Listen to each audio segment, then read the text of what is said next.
All right, welcome everyone into another edition, episode 12 of the Hooley Brothers podcast. Mike, how's it going today? As good as a Tuesday can possibly be. I'd say so. It's some nice weather today. We're creeping into the 40s a little bit during the day. Seems like that all week. I'm at the point where I'm willing to take above freezing for most of the week. Yeah, it could be 50 on Sunday, so fingers All crossed. right, so there are bright horizons on the future. We're kind of again in the lull of the sports calendar. We have some NBA and NHL. We're getting into the late season of college hoops, but I think we're all ready for March Madness, which we'll get to in a little bit. But I do want to lead off the show with some, kind of on a serious note here. Big breaking news of the day, obviously, is that 15-time major champion, greatest golfer of our time, Tiger Woods, involved in a one-car accident today in the hospital. It seems like, again, there's kind of a lot of different reports going on, but it seems like serious injuries to both of his legs. He's in the hospital. Seems like he's conscious. These aren't life-threatening injuries, but again, potentially career-ending injuries here for Tiger. So again, pretty crazy storyline that went down today. Yeah, it was kind of out of sorry, it was kind of out of nowhere that all of a sudden just the LA Sheriff's Department is tweeting out in the Masters colors that there was a car accident, and our next thing you're getting flooded with pictures and stories. Happy to hear that his life is okay. He seemed pretty conscious after the fact, so it wasn't a drunk driving. The police said they're not going to test him for a DUI because there's no means for it. So happy to Yeah. hear that it wasn't induced for some reason. Well, the one thing I'll say on that is I think there's a differentiation between alcohol and some other things. I think he said, Yes, especially with all the injuries he's had, painkiller stuff like that. I'm not saying that was the case. I'm just saying that, that's that's certainly in play here. that's something that could come to fruition, especially Yeah. because I know people were talking about it. We'll get to. I was at our lovely parents' house on Sunday, and I noticed that when the Celtics game ended, we flipped back over to the golf, and there was a little interview with Tiger, and I didn't like really make a comment, but I kind of like looking back at it, you're like, oh yeah, he did kind of look a little bit funny there. So Yeah, I'm not. I was I hearing could that a be little connecting bit the too. dots. This could be a conspiracy theory, but it's just a wild Something's story. up. Yeah. I did not see happening today. Yeah, and I'm not even saying it was abuse. It could have been, like all these other factors, but I guess that's not really the point right now. We have to wait to see for those details to come out. But and again, also I think everything that's kind of been said is that he seemed like he was going from his home to some sort of event, and it was 7:50 in the morning. So I think a little less like that's the case. But um, yeah, certainly a scary incident. Again, we've seen this before with Tiger with car accidents, obviously, and again, it's crazy just because again, every time you see a name that big in the news for something like this, uh, that's obviously gonna kind of shake the internet a little bit. It's gonna be all everyone's talking about, and that's kind of what was going on late this afternoon once the reports came out. And the crazy thing too, and a lot of this might still be to be determined here, but there's a very real possibility we've seen the last of Tiger Woods on a competitive golf course. I would be very shocked if we ever see him play competitive golf again, Which or even is at the very actually least, insane. I would be shocked if he even does like a match again. Like those Yeah. are some serious injuries that like I think we just got to be happy if he can walk again. If he's broken multiple Yeah. legs and just the lower body that has already been damaged got even more Mhm. damaged. Just the Yeah, amount of exactly. Yeah. he was already battling through injuries, kind of back in out of tournaments. Hmm. I would be absolutely shocked if he does anything, Yeah, anything, yeah. anything on a golf course ever The again. reason I said competitive was I'm like, yeah, I'd probably still go with like his son or you know what I mean? Yeah. If he's able to again get a full recovery here, and this is obviously way down the line. Mhm. And the reason I'm even considering this is because he seems like he's in a non-life threatening position right now. So again, that's I think we kind of turn the page once that's what you want to clear up first, and then once you kind of get past that, these questions start to pop up because I mean, if you really think about it, he's one of the best athletes of our time. I mean, if you think about, I'm taking a guy like Jordan out of it because again, he was Mhm. kind of end of his career when we got into our sports watching lives. So you take him out of it, and you're talking probably him and Brady is the top two as far as athletes that we've seen in our lives, and we could have just seen the last of him with no real, again, I've memories to, or not even memories, but I think I remember like that even on that documentary about July 17, 1994, and it was Arnold Palmer's. It was like this big thing. This legend of the game is doing his final round. I think we expected to see that from Tiger in about 15, 20 years, whatever it might be, when he was wrapping up, because you can play golf so long, and nothing like that. There's a good chance we saw the last of him and didn't know it. You know what I mean? So I think that's just something that you don't really see a lot in sports, especially especially in the game of golf. But I mean, that's absolutely tragic to me. I mean, again, obviously, someone's life and being able to walk through priorities, but provided he can do both those things, but can't come back to golf, that's in that aspect of it is obviously very sad. I guess the silver lining, well, as silver's lining could be with the situation, is that we were able to get one last Masters out of him, because I know like yeah, he had his 14 up until 32, and then between the fact that he won that last one before the penultimate one in 08 against Rocco, he could barely walk then, so that's when the injury started. And then of course the first car accident in 09, the year after that. And it was a long comeback way back, yeah. And so probably from 09 to 2019 was the Masters. I think it was 2018. I could be wrong. It might have been 2019. No, you're right. I think it was 2019. Yeah, I was out of college, so right. No, you're right. So yeah, it took 10 years to get back there, and 11 between majors. Yeah. So luckily, I guess you can say like 25 years now, you can look back and be, oh, he came back, one is one. That was it's a little better. It's a little better looking back with that extra one at the end versus like, oh, like you said, he won his last major at in 2008. It played for 12, 13 more years, and then that was it. Like again, it does add a little bit of it to it, but then you can like dig deeper and be like, well, then the pandemic happened, and he did that whole charity thing match, and then he played his last Masters, was the one that was in November, and he didn't win his last Masters. You think that was his last Masters. So right. So yeah, obviously from a golf standpoint, I mean, he was, I don't know, especially as a little kid. I mean, I didn't care much about golf at all, but like Tiger made it. Everyone knew who Tiger Woods was, and kind of got us into the game early.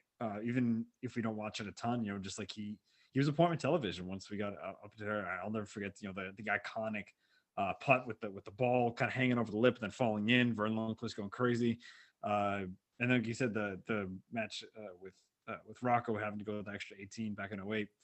And I mean, he was now, according to Who's Now from ESPN in 2008. So he was on top of the sports world a lot of those years in the early to mid 2000s. He had a Gatorade named after him. He did, yeah. He played golf on the moon. Like, yeah.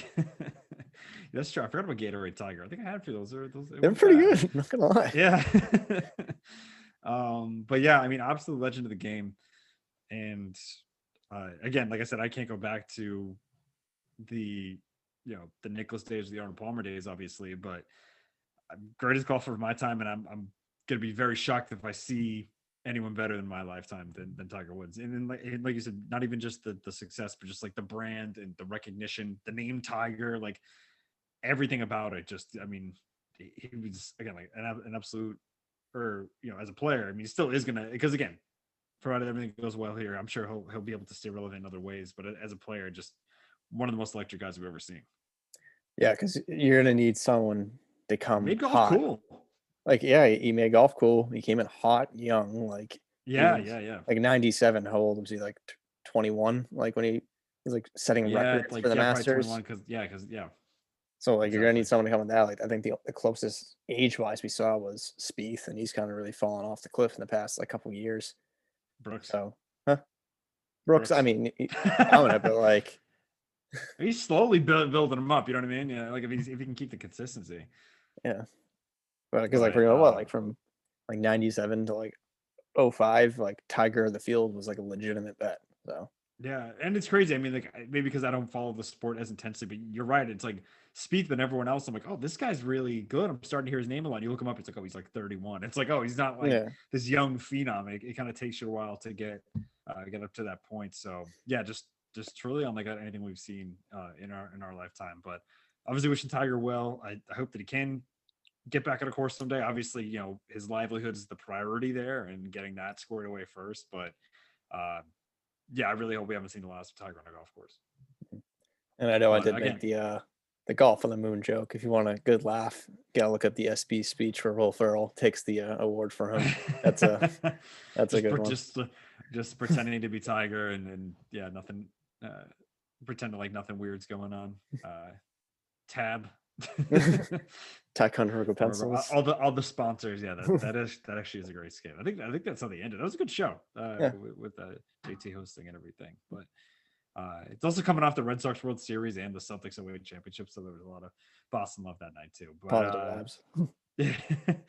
but yeah, again, hope for the best for Tiger, and again, just best looking forward to it. We'll definitely keep an eye on the progress there.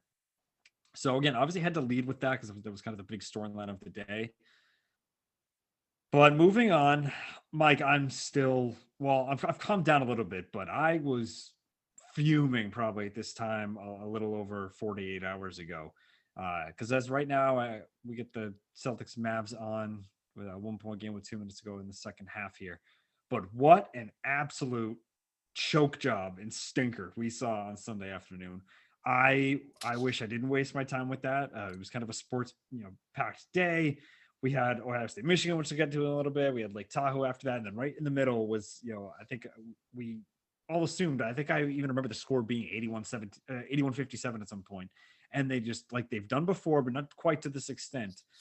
They absolutely gave the game away, and not only terrible shooting percentage wise, but also just looked like they were not getting back on defense. There was no hustle. New Orleans was beating him down the floor. Zion ate him up down low. And we've said it, I think, a few different times. And I think this is the declarative worst loss of the season. I said already about it myself. I was about to say go off when you did the tangent, but you just got immediately into I it. didn't even wait for that. Yeah. I just had to let you go.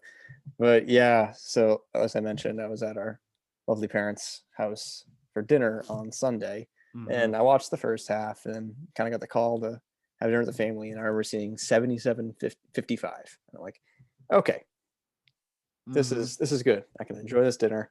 And I was looking down, also my watch pinged, and there was you saying, I am not having fun. And I vocally just said, oh no. And like everyone around was like, what's wrong? Like what happened? I was like, oh, just the Celtics. And just the Celtics. And I was able to catch the overtime, but it just everything just looks so lackadaisical. Like I'm guessing on the stretch was even worse.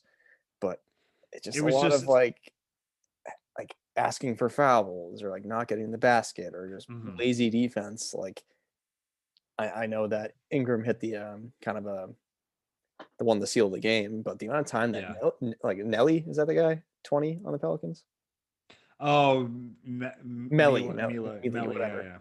He had so many wide open looks at overtime. Yeah, luckily he only hit he hit one big one, but and that's the thing too. I think you talk about Ingram and some of the other guys on the team. They did hit some big shots. So you got a lot of credit to New Orleans and what Stan Van's doing down there, as far as motivating those guys. They're obviously a young group and they just showed a lot of poise there. And I wouldn't be surprised if they might be a little too far down to go on a playoff run, but I think a little run to maybe at least have a decent record on the season. Maybe that's something that inspires them. And like I said, Zion and Ingram look like a fantastic tandem down there. But yeah, sorry, go ahead. I was gonna say you can definitely see the leadership from Zion. He kind of wields his teammates really well. And just absolutely like forcing his will down low. And Tristan Thompson, who I consider to be pretty good, post defender. I'd say like again, a really good. He's had a lot of success against guys in the past. Zion just completely backed him down. There's one play, especially late in the game, where Tristan had nothing for him. He tried drawing a charge, but at that point, again, there's no head of steam going on. You know what I mean? It's like they didn't call a foul, and I'm honestly glad they didn't, even for the benefit of the Celtics. It was just Zion just outworked him. And yeah, I don't know. It was just like a lot of, like you said, lackadaisical. I think getting back on defense. That's something where I feel like the Celtics, they get kind of that quicksand effect, right? They miss a shot, then they don't go back on defense, then they make the shot, then they come back, and then the team's set on defense, so they miss another shot. And there's just this never-ending cycle. It's once they need stops that turn into makes to be successful. Once that starts happening, it unravels pretty quickly. And yeah, I don't know. And trust me, I've been kind of a Kemba defender, kind of wait and see. That we can't be having that. We cannot be having that ever. He did not shoot well at all on Sunday, and he's a big part of it. It seems like the Celtics are going to go as he goes because we see 28-point performance Friday night in a win against the Hawks. Then a poor shooting performance on Sunday. They blow this 24-point lead and lose to the Pelicans. So it seems like we pretty much know we're going to get out of Tatum and Brown. The wild card seems to be what we're going to get out of Kemba. Yeah, I think that goes back to Danny Ainge's comments last week. Just this team isn't built good enough right now. Again, your fault. No, yeah, he was accountable for it, but mm-hmm.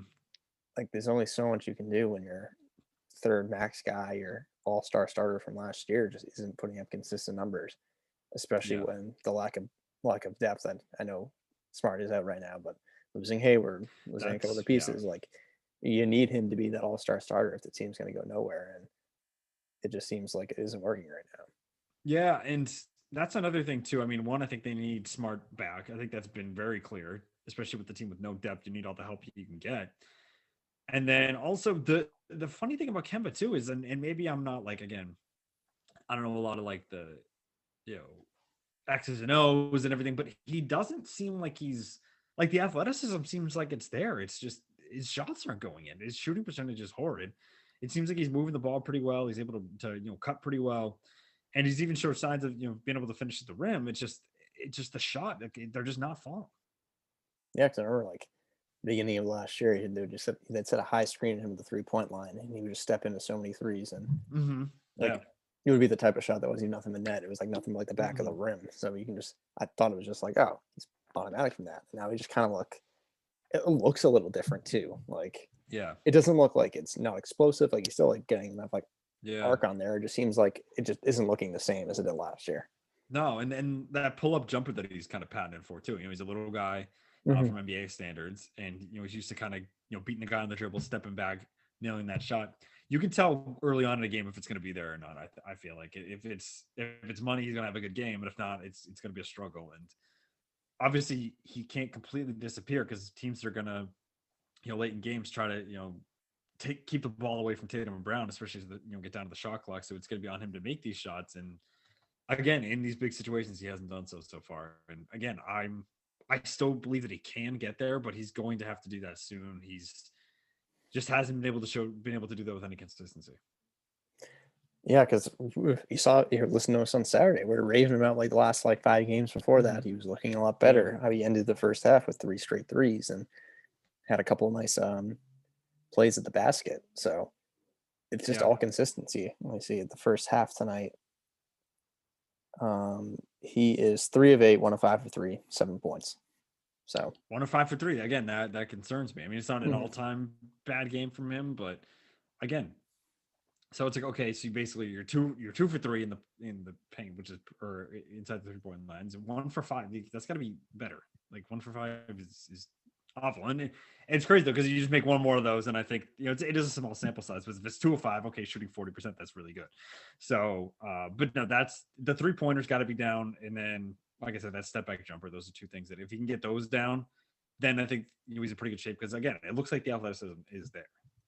But again, overall, this is just inexcusable. This is a team that should not be going up and down from 500. This is a team that should be, I think, as the East is constructed now, absolute worst, the 4th team in the East. Right now, they're sitting at 6, I think. Toronto passed them. Indiana's ahead of them. I think they're better than both of those teams. Even this year, I think you could argue that I think the only team that's definitively better than them is Brooklyn. On paper. On paper, yeah. And maybe Philly, like they've had a good start to this year, but they haven't proved in the playoffs yet again. That was with the Brett Brown 76ers, not the Doc Rivers 76ers. Right. But there's something mentally with them. I don't know. Like I think the Bucks obviously could very well be better than the Celtics, but something with the Sixers, I'm just imagining getting to a playoff series, and I just can't imagine losing it. Yeah, but this year seems like a different story. Yeah, we've taken care of the Sixers in the past. I don't know. It just seems like you said, the snowball effect and the snowball or quicksand effect on this team just happens so quickly because I've never seen a team. I've never seen a team that has so many runs that just dictate their games. Like when it's going well, absolutely. It's like, oh, 13-2 run or whatever. But then you give a 24-point lead, and then all of a sudden the narrative starts the next day about who's going to take accountability for it. And I don't think it's Yeah. kind of coming down to one person. Like I know I mentioned Ainge didn't make the roster well enough. Well, at the same time, Stevens can make more adjustments, and at the same time, Yeah. Kemba could shoot better. And Jalen had a pretty bad shooting night too on Sunday, and No, that's the thing too. he They all did. Because Tatum obviously hit some big shots late, but his percentage wasn't great for the game either. I mean, it was mostly Kemba and Jalen that really struggled, but Tatum wasn't fantastic, at stretches in that game either. yeah, I'm just worried like behind the scenes, like they're trying to Me find too. a scapegoat and Me looking it too. out when it's just like everyone just needs to do a little bit better, like keep our composure. But again, I'm just very afraid that something's going to happen where I just hope. I mean, whether I it's think going there's to a be lot a of things scape. that. Sorry, go I was going to whether there's going to be like a scapegoat firing or a scapegoat trade. I think it could work. I think everyone has to like look in the mirror and instead of pointing at someone else, point at themselves in the mirror and be like, okay, what can I do to get better? Instead of it's like saying no comment at a press conference or Yeah. trying to like piece things together because everyone that organization can do better right now. Yeah, I think at the end of the day, I agree. I'm starting to get scared about the core here, and again, it's very early on, and this is obviously one season, but we've seen them get close. It's almost like they were too successful too fast, and then haven't been able to make that extra jump. And really, at the end of the day, the only thing that matters, I just hope that Tatum and Brown are on the same page because that's really the thing that can unravel this. Because if the Kemba situation doesn't work out, if Smart's a problem, these are situations that you can get out of down the line. I'm a big Smart guy, but if he's causing problems and you need to move him, like that's just what you have to do. There's no one else on the roster that I think you can maneuver around it as long as those two guys are on the same page. So that's just one thing I'm hoping. I'm hoping that they are on the same page here, and if we have to do an overhaul around them, fine, not ideal, but I mean that's I think what it all comes down to is those two. Yeah, it's a superstar league, so even if Just Tatum and please don't Brown, hate each other. yeah, like I think they still I think they're still on the same page with another, and even if, Yeah, exactly. like even if they don't like other people, you kind of have to make it work for them because you Yeah. can see like Harden got somewhere else and he's looking fantastic, so you just gotta Yeah. you gotta avoid like that situation kind of Yeah, you have to, happening here. exactly. So yeah, it just comes down to them too. I mean, like I said, 15-15 on the year. They got to be better than that. We're right up above the Knicks right now, who are having a good year. But I did not think we did be down there with them. I have to say I looked at the rest of the schedule in the first half. I think at a minimum you have to go 5-1, and that's against some good teams too. Like if you want to be back and me being confident with them in the All-Star break, they need to go 5-1.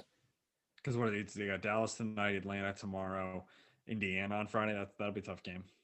Yeah, so it's Mavericks tonight, Washington Sunday, I think. Or Washington Sunday, Washington. Sunday, and then they end with the Clippers and the Raptors. Clippers. Right. Both Oh at yeah. I don't see 5-1 happening there. the I see 3-3. the last 4 games are at home. If that makes a difference, we've lost to the Pistons at home. We've lost to the I might Hawks even at see home. 2-4. I'm not saying Yeah. I'm predicting 5-1. I'm just saying if I want to be That's if they win confident, tonight. if I want to be confident in this team going into the All-Star break, they need to be 5-1. I can't definitively say they're going to win any of those games. Neither can I. Tomorrow, or who's just Kemba's not going to play. It's a back-to-back. See if tonight goes. Tomorrow night, second night of back-to-back with no Kemba. Indiana's a tough team. Sunday, we can't win on Sunday. Even though you're in Washington. Washington's actually been trending upwards weirdly. They beat the Lakers last night. Yeah. So, I know Davis is still out, but still. Still. Yeah, exactly. Then obviously Raptors are on the rise big time. And then the Clippers too. They just hopped in the 2 seed, which we'll kind of get to in a little bit here. But yeah, that's a good stretch to look at, Mike. I think these, tonight and then the 5 more following, it's going to be very indicative as to how we look on the second half. Is there even a second half schedule? Did I miss that? They might not be because it kind of weird. Yeah, it cuts out on the ESPN I know they app, did cuts that. out. Yeah, because I know they did that, but I'm like, that's not that far away. Yeah, they'll probably announce it like It's like the 2 next weeks week away. the next week. Yeah, because it's probably like the end of this All-Star break is going to be very, very defining. Because like I said on this road trip, I said 3-0 if you lose a close one. I was like, if you lose a close one, maybe in overtime, like Zion goes off. Well, you already did that. That happened, but that's inexcusable because you're up 24 right, points. Exactly. So like that wasn't excusable. Like not again, like that, yeah. If they won here and it's 56-55 and Luka is a buzzer beater, that was the game I was talking about. Not exactly. But Not the 77-55 game. absolutely inexcusable. We're going to need way better, or if not, it's going to get bad fast. But yeah, and anyway, the thing that's bad is that in the Eastern Conference, I feel like no matter how bad it gets, we're still going to make the playoffs, for better or worse. Whether I would think again. I think we'll still be able to hold off teams like the. I actually don't think they go much further than where they are now, unless the Heat make a charge, because I don't see them slipping past the Knicks and Hornets personally. But who knows? Who knows at this point? I didn't think they'd be down this low. So. One bright spot from Sunday is that Robert Williams, if he can, again, we've said it before, just stay healthy, because he looks like he's making some literal leaps. He made a great play on Zion on Sunday. So again, I don't know if you messed with. I mean, I certainly don't see any harm. I might throw him in the starting lineup, honestly. What are we gonna do? Like, I know we're not in last place. Fall out of 500. Yeah, exactly. Well, I mean, if the Knicks pass us, we'll be in last place in the Atlantic Division. Well, that doesn't really mean anything. I was trying to make the joke somewhat happen. For the Angels in the Outfield reference. Yeah. Okay. I see you. But yeah, again, got to be way better. And yeah, Time Lord, stay healthy. I was literally thinking today, like, what Celtics aren't I like mad at? And Robert Williams and Neesmith, maybe from Sunday specifically, because I'm not too mad at the Jays, I guess, especially Jalen. Yeah. But from Sunday, I mean, Tatum hit some big shots. I can't get too mad at him there. Yeah, not a long list. I don't know. I'm sure the last couple of games, like, yes, Taco.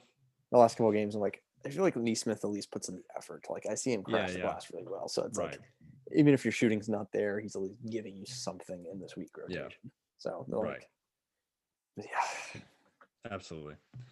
So the only bright spot that came out tonight is we do 2 All-Stars for Celtics. I think Jalen was pretty much a slam dunk. Tatum was a little bit of a question mark there, but both get the nod.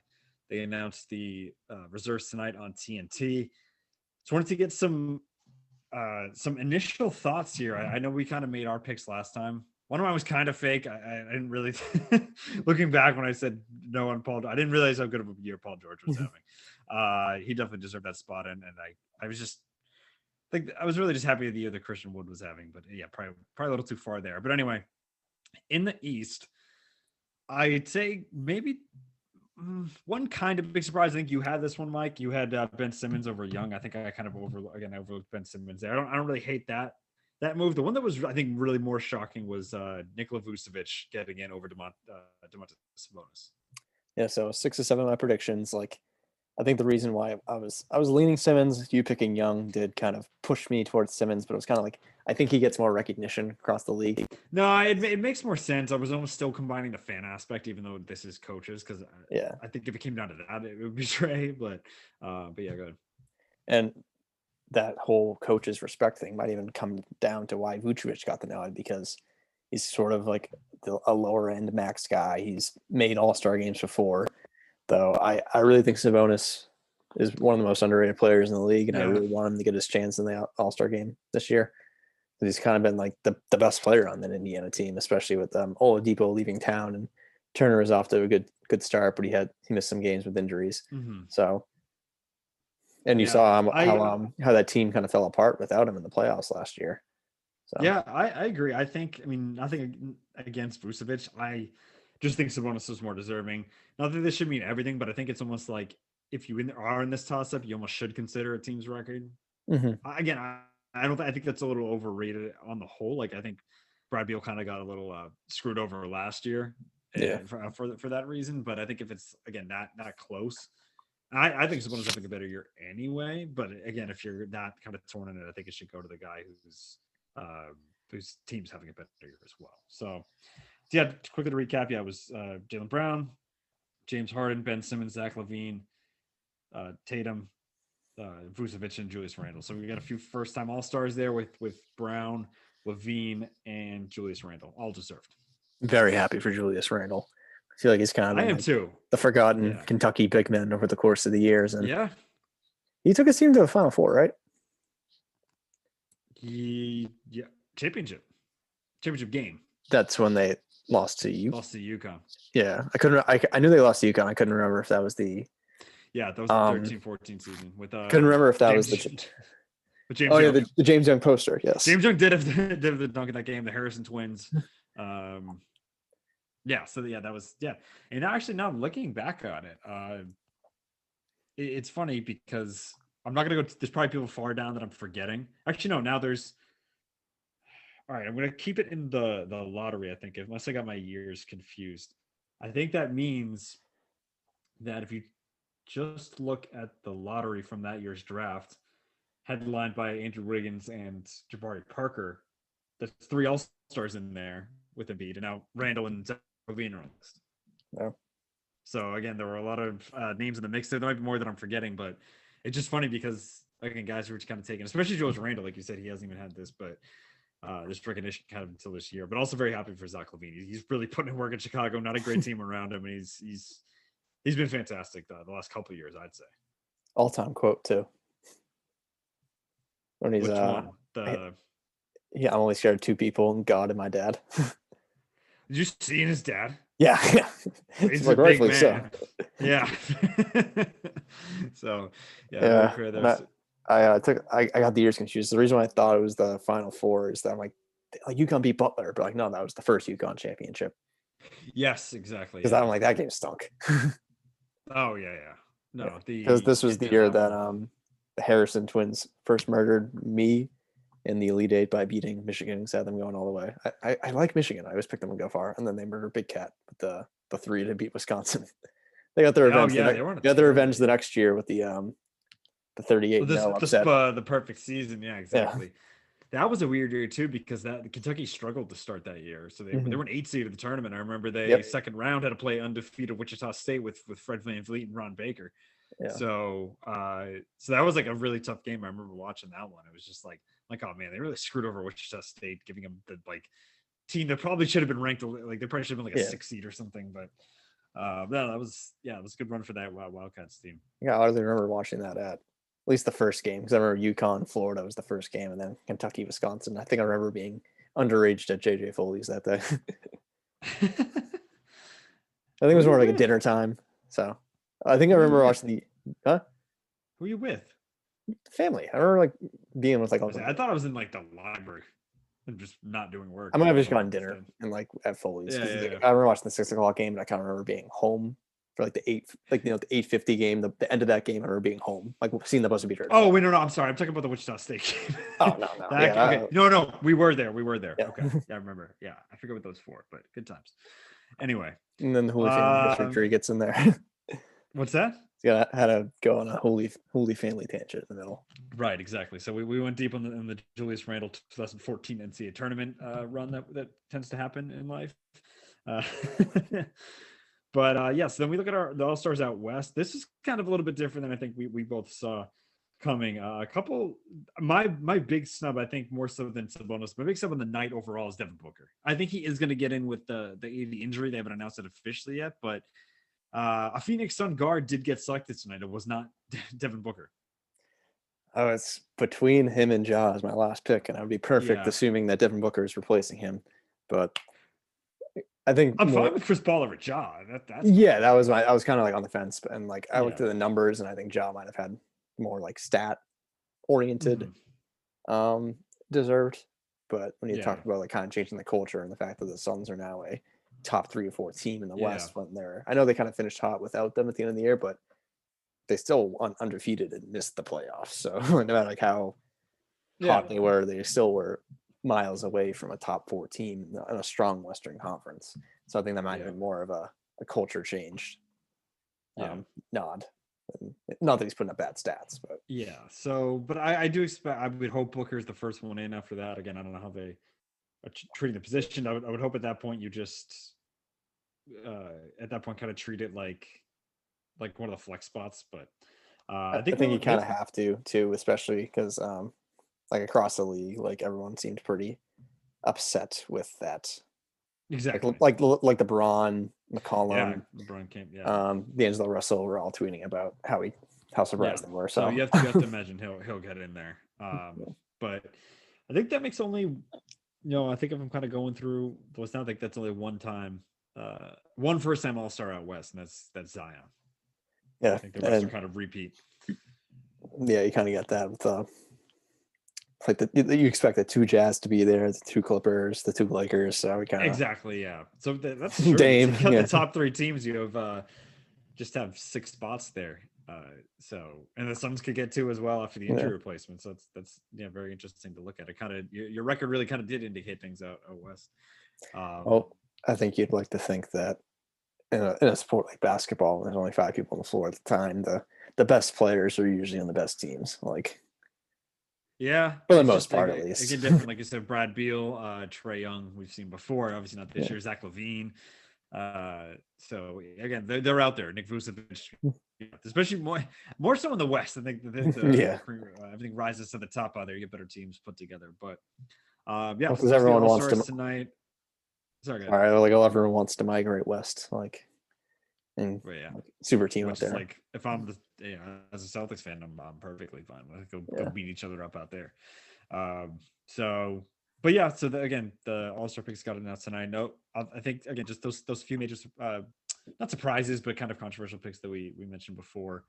But yeah, for the most part, I think kind of what we expected as far as picks go. But yeah, game coming up on March 7th, and all the festivities kind of jam packed into like one day versus their usual 3-day weekend with with COVID happening and everything. So The halftime dunk contest is going to be something, huh?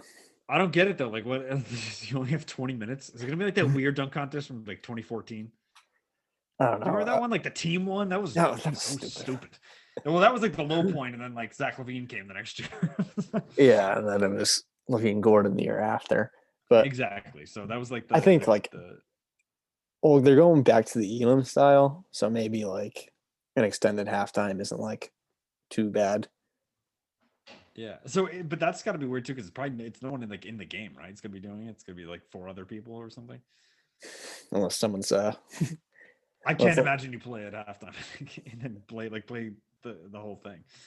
well, if like someone like Levine wanted to do it and just be like, okay, warm me up in the first half, I'll do the dunk contest, and then I'm like the 11th guy anyway. I'm not going to be playing crunch minutes, so I'll just coast. Yeah. That was the only thing I can think of. But Yeah, we'll see. I bet it'll be 4 non-all stars, definitely. but we'll see.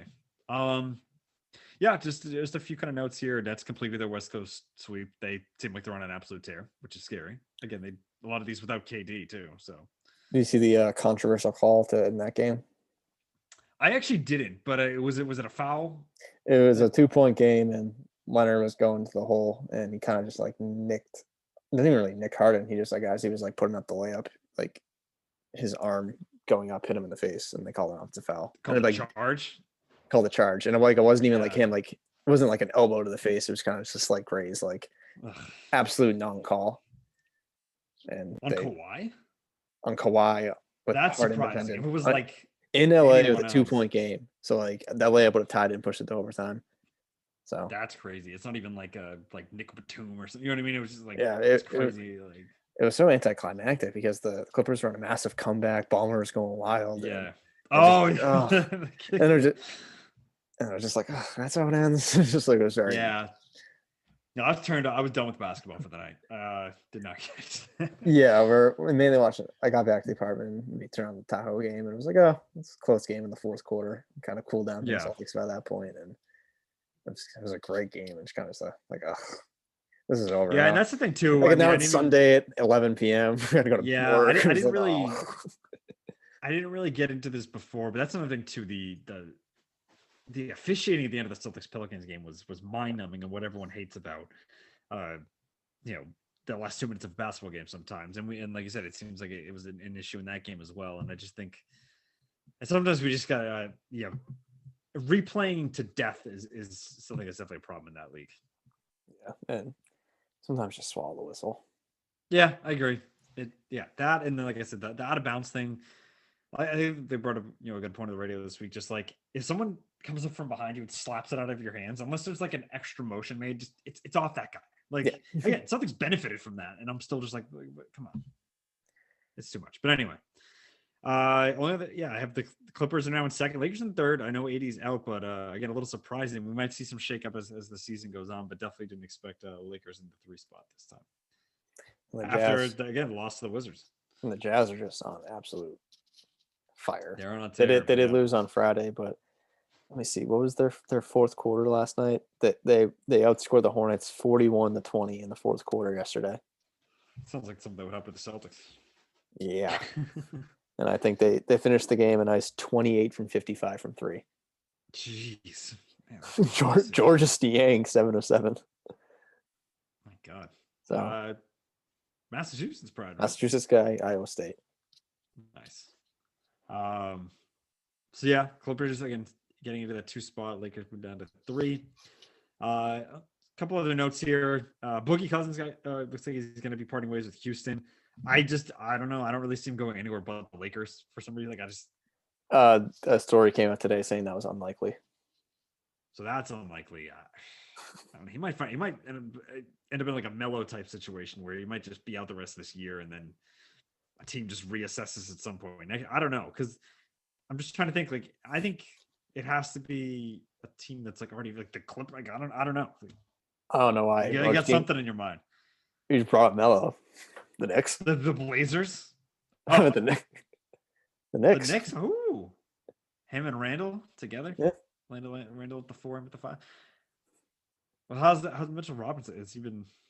Can't say I haven't been paying too close attention to the Knicks box scores outside of Julius Randle. Fair enough.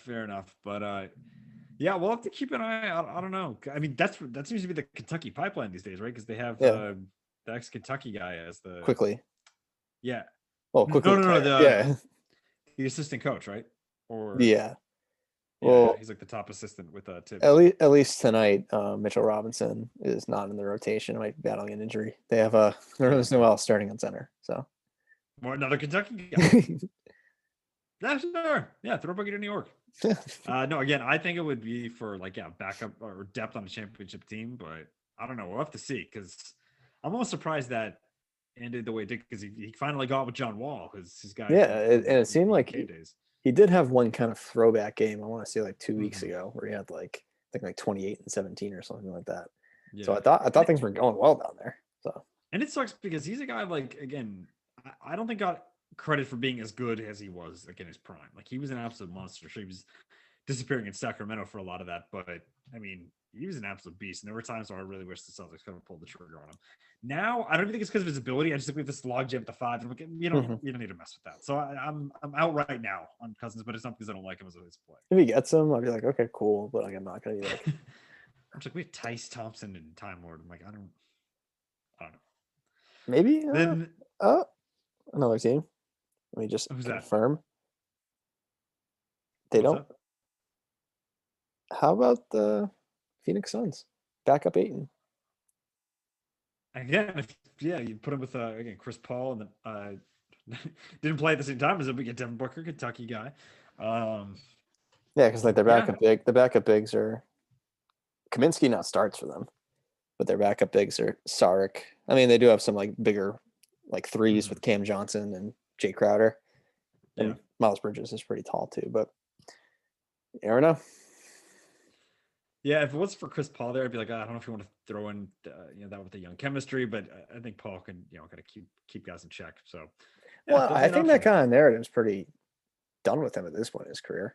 I haven't I don't know. I obviously don't know what goes on behind the scenes there. It's just that's kind of his right. And I think that was overblown a lot of his career too. But because I think he was in Sacramento in a bad organization. Yeah, because if you think about it, Sacramento, both of his injuries for him, chasing loose balls out of bounds. I know. Especially because he was about to thrive in New Orleans. He was, him and AD were cooking for a bit. So that injury stung. Yeah. Then the only other strange news that came through late on Sunday, kind of a Sunday night news dump for the Wolves here, is how about the head coaching switch that happened there? I've never seen this.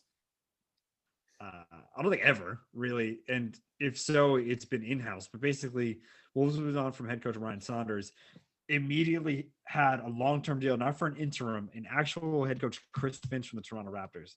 So it's usually always the interim tag on an in-house assistant for the rest of the year.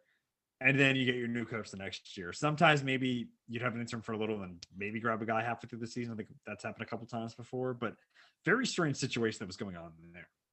Yeah, especially did you see that both Lillard and McCollum were kind of slamming them on this? Because they have a top assistant, right? Yes, Minnesota. David Vanterpool. He's Yes, been yeah, yeah. he's been on the bench and he did a great job for them. I think like Mm-hmm. the mid like early to mid 2000s. So Yeah. it's kind of strange why they went outside the company Yeah. for a hire Again, like the only that. thing I can think there is, I mean, if he's Nick Nurse's top assistant, who you've seen win an NBA championship and then make a good run last year without Kawhi, you maybe just the winning culture. I don't know, The but Nick like Nurse, again, the Nick Nurse coaching tree. that's who would have thought.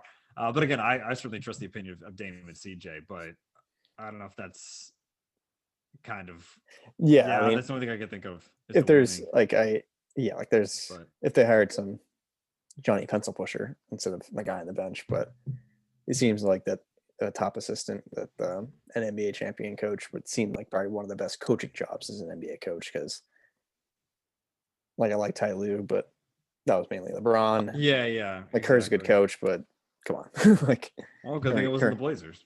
yeah. But yeah, so just a weird situation there. You have to imagine that was low key in the works for weeks. I think there was some tampering there. I don't think you immediately come to a contract extension in a matter of hours here.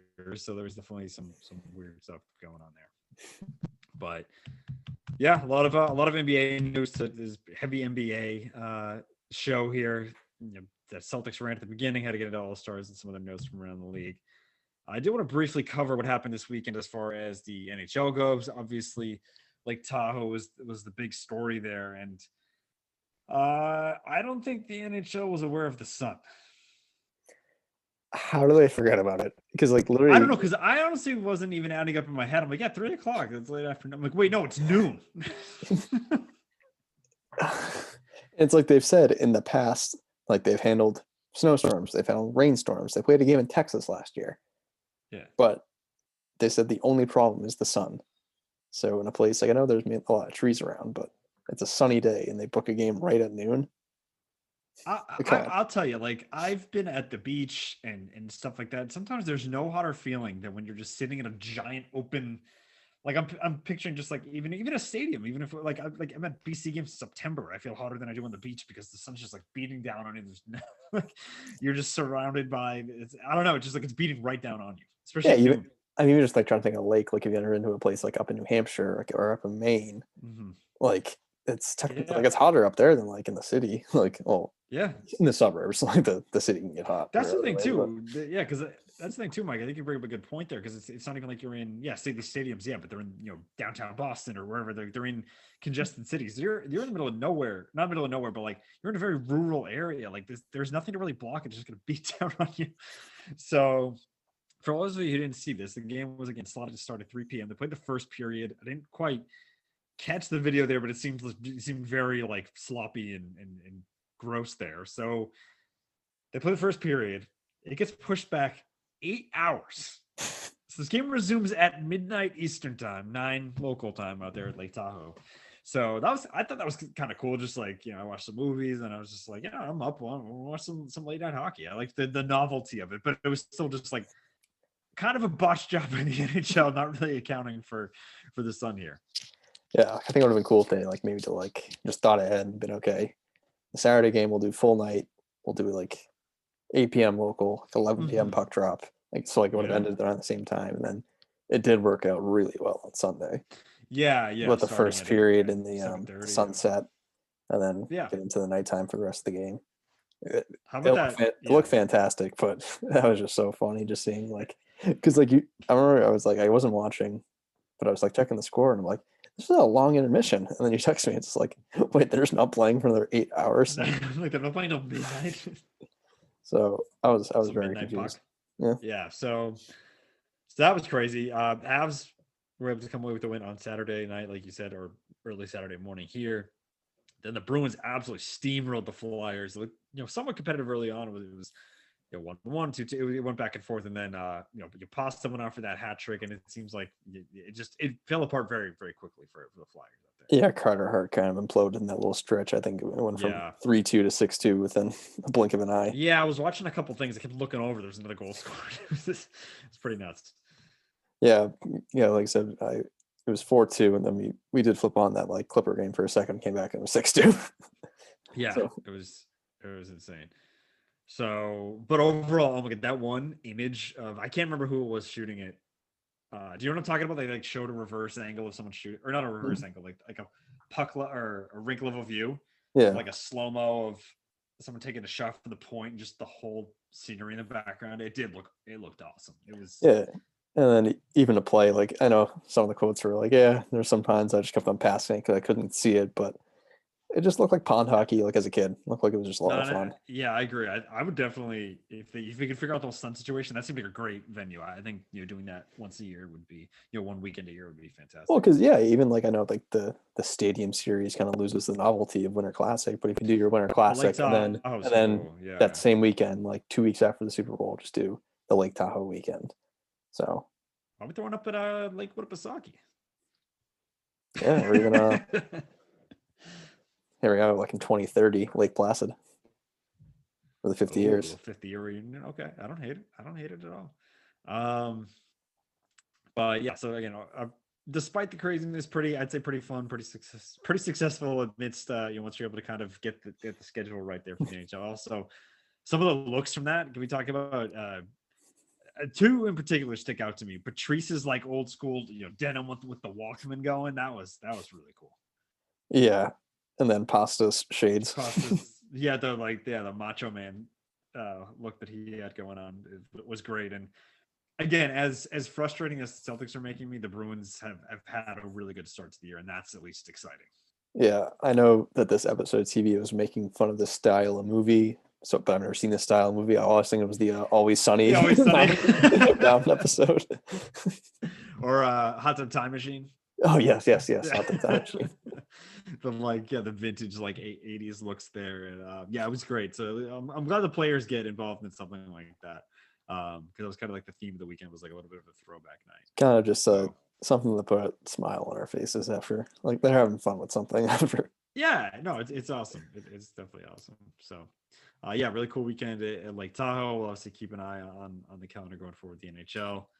And the Knights got their revenge last night when they played again in Colorado. So we got inside, and the Knights kind of Got got it their back. got their stuff back together. You see a lot of the same teams this year, as we noted with that. Was it the Blues Coyotes? Coyotes, yeah. 7 wild. games in a row. Yeah. So yeah, so I wanted to wrap up kind of with a few things here. First off, just college hoops. I think that was another big thing on the calendar. I don't know. Sometimes it takes me a little while to get into the college hoop season. I'm getting there. Sunday afternoon, early in it, they kind of like let off the day with that Ohio State Michigan game, and I don't know. I'm starting. I mean, I said number 4 versus number 3, a Big Ten rivalry there, and yeah, I'm ready. My body is ready for March Madness. We're just 3 weeks away. We're gonna have some playing games, I think, or maybe wait for tomorrow, because I know everything kind of got shifted over with the whole. I don't know if it's because of COVID or what have you, but first 4 would be starting, and so we're about 2.5 weeks away from the real start of the tournament on day 1, and I'm definitely getting excited. Yeah, so I usually do a pretty good job, especially living with a couple of guys. When one's a PC alum, so he definitely keeps me involved with the Big East. And like I Yeah, usually kind of get PC into doesn't it. keep me involved. So Yeah, around like the Thanksgiving time, those tournaments like really get me in it first, and I kind of yeah, there's some wean big off during games. the playoffs, but I can pay attention to the big games. But once the Super Bowl ends, I'm like, okay. And then Sunday, I heard the Sunday was music. great. I heard the music at halftime and saw a graphic that said 3 weeks from now is Selection Sunday with the music You playing. texted me that, and I was like, "Oh, that's what I needed to hear." And I It's looked getting at so my phone close. and I saw it was going to be 40s all week. And doing the math, it's like that same Selection Sunday weekend's daylight savings. So it's like just get me through these next couple of That's weeks. it's And Selection then Sunday weekend. Okay. and then the first weekend after, there's going to be, even though I kind of hate the schedule, I'm just thinking about that Saturday. There's going to be 16 Saturday's gonna be games. nuts. There's going to be Saturday's gonna be 16 nuts. games on a weekend for the first time ever. And it's going to Yeah, be sunny till like 7. yeah, it's gonna be crazy. So I So got my juices are flowing right now in college. yeah, I feel you. I'm very excited for March Madness to come, but Yeah. So again, the game itself, though, again, I was doing some housework while I had it on, but I was pretty parked in the living room. But again, a lot of back and forth. Again, Michigan was able to pull away late, but again, very close game for a lot of that. It was I think it was tied 43-43 at half, and then like I said, some back and forth there. But really, the type of game that you like to see when you see that on the calendar for the day, that 1 p.m. tip, and it really lived up to the hype. Yeah, there's been some kind of stinkers we've had some top matchups, I believe. Mm-hmm. Well, these were both Gonzaga's faults. I think the beginning of the year on Thanksgiving Day it was Gonzaga versus Kansas, and Mm-hmm. Gonzaga beat them by 20, and then I think they played Iowa when they were ranked number 3, beat them Yeah. by 20. So like that, there's been some of these highly touted games so far. They were supposed to play Baylor, Mm-hmm. but COVID canceled that. So this was the first like game that lived up to expectations, and it was Yeah. perfect. It was lights out shooting from the 3-point line in the first half, a lot of back and forth action. And I think the one play that really won the game for Michigan was, I believe it's Brown, number 15, off the bench, like just Mm-hmm. grabbed 3 offensive rebounds and finally just took care of business himself and like untie the game. I believe it was 69-69 at that point. So they went up 71-69, and they seemed like they were just in control the rest of the game. Yeah. My guy's livers on that team. Oh, I love livers. Also, I I, texted you this. Sorry, go ahead. I think now I might comfortably put them in the Gonzaga Baylor category. That Oh, was a yeah. good enough Yeah. win because they only I have one like this loss. team. Yeah. That was a good enough win against a good enough team because Ohio State's Yeah. very impressive so far this year. So Yeah. I think that I Absolutely. might put them as the top 3. I wonder if they can be a fourth team to solidify the number ones as the clear cut favorites. Mm-hmm. Because like Ohio State stayed at 4. That was a good enough win for them. Oh, fair enough. You know what I mean? Like Yeah. you play the number 3 team tight. So I think that certainly made sense. And I agree. I'm, as I'm kind of getting into this, I'm really liking this Michigan team. Also, I texted you this the other day.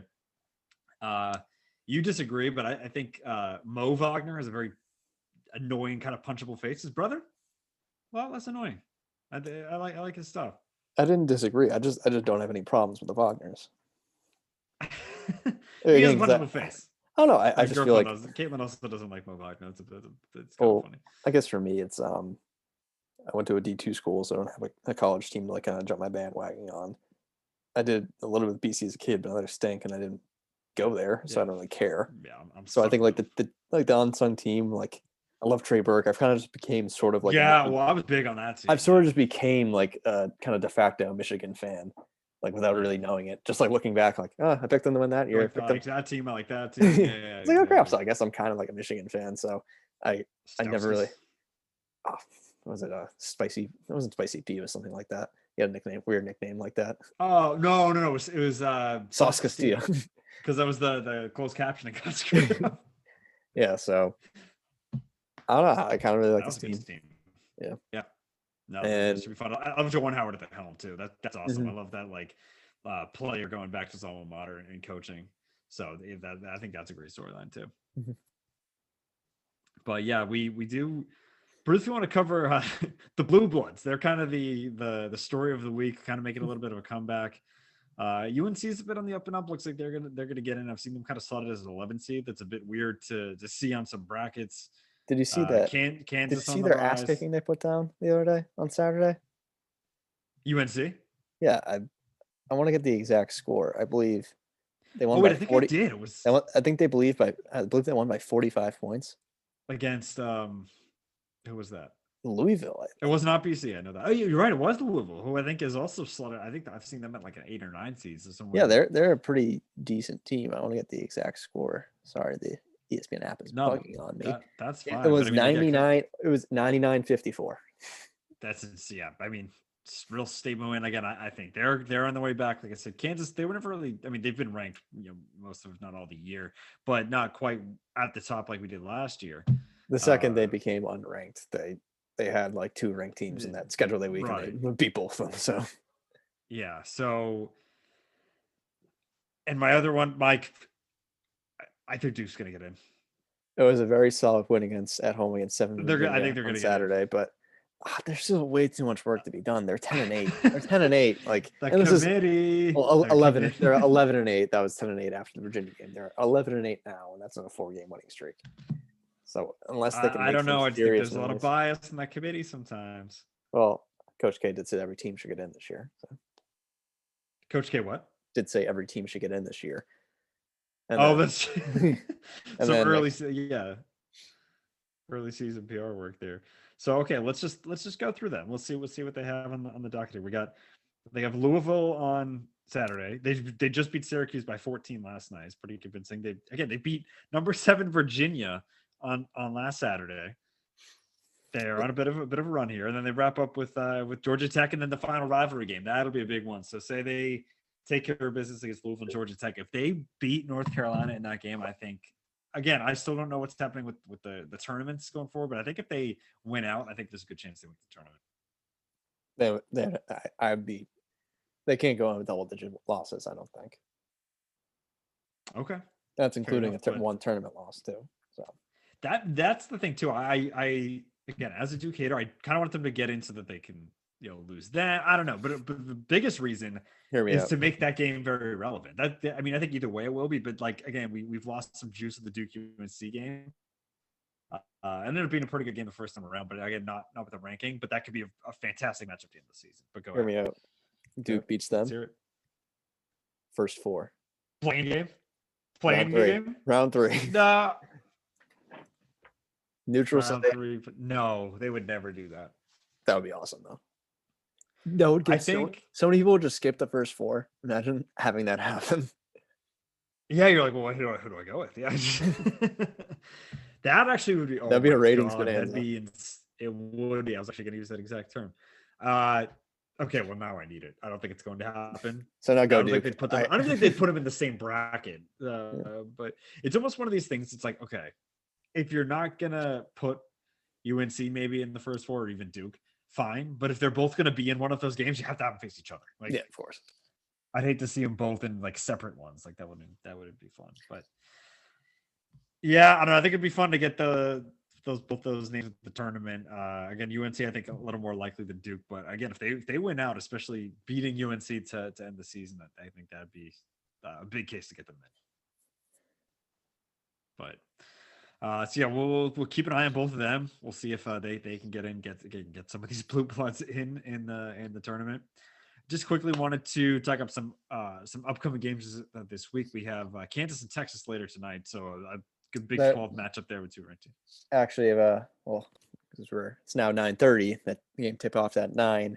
Texas, I completely lost track of Texas is up 3 at the halfway point in the first half, 18-15.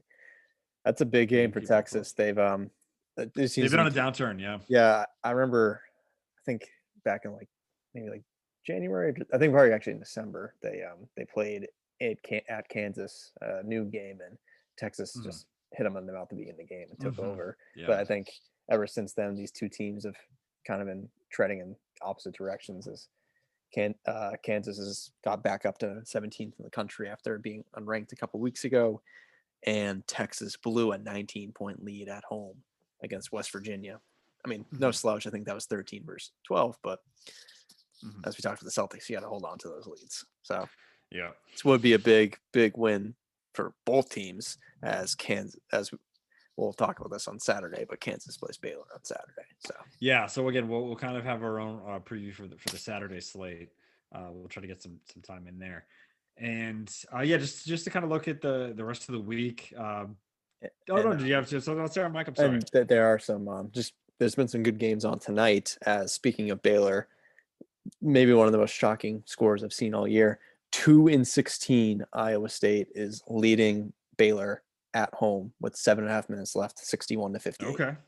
All right. So keep an eye on that. My eyes go to the ranked matchups, but yeah, I mean, if there's ever an upset like that, we certainly want to keep track of it. So that is a ranked matchup. And 2 ranked teams. No, I meant 2 ranked teams. Sorry. And then speaking of ranked teams and maybe a blue blood, number 5 Illinois went down to Michigan State earlier tonight, 81-72. So already one top 5 team's gone down. And then even just looking at 16, Virginia Tech lost at home to Georgia Tech by 16 points. Some upsets, upset Tuesday we're seeing here. So and then West Virginia took care of TCU. So those are the only 2 other ranked games gone final. And Nova's taking care of St. John's right now. And Oklahoma State and is up What are early. you running the scoreboard over there at Yeah. ESPN? Yeah, and Oklahoma's up early. So and there's been some good games, so I kind of had to read through them all. So All right.